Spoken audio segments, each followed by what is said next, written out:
салом ҳамдиёрони азиз, ман Набиҷон Юсупов бо шумо ҳастам.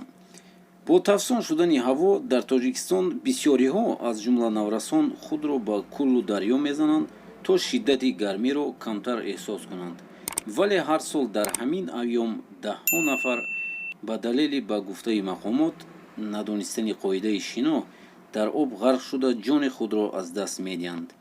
Кумитаи ҳолатҳои фавқулодаи Тоҷикистон мегӯяд танҳо дар соли гузашта 140 нафар зиёд дар кӯлу дарёҳо ғарқ шуданд, ки тақрибан 100 нафари онҳо афроди то 35 сола буданд. На ҳама вақт онҳо ҷони солим ба дар меоранд. Сокинон мегӯянд ба далели гиронӣ нархи паркҳои обӣ ва ё ҳавзҳои шиноварӣ таваккалӣ дар дарёҳо оббозӣ мекунанд, ки баъзан бо фалокат меанҷомад.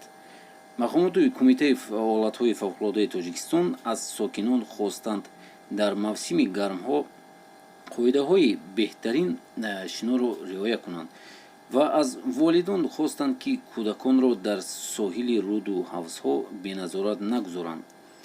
Мутаассифои 14-сола ҳамроҳ бо дӯстонаш пайваста ба соҳили дарёи Душанбе меравад. Вай хуб медонад, ки обҳое, ки бо рафиқонаш дар он обозӣ мекунанд, поку беҳтар нест, вале мегӯяд дар наздикии хона ҳавзи шиноварӣ нест. Дар рӯзҳои гармии тобистон маҷбур ба рудҳое меравем, ки дар вақти таҳлил ҳар ҳафта меравем ва обозӣ мекунем. Аксар кӯдакону наврасон ба мисли мутаффо барои оббозӣ ҷойҳои хавфнок ва маъмунро интихоб мекунанд. Дар кулли ҷавонони пойтахт ҳам дар рӯзҳои гармии тобистон кӯдакону наврасони зиёдро мешавад дид, ки танҳо бидуни иҷоза ва беҳузури волидон аз роҳҳои дур барои оббозӣ омаданд. шумо дӯстони азиз чӣ фикр доред дар бораи ин?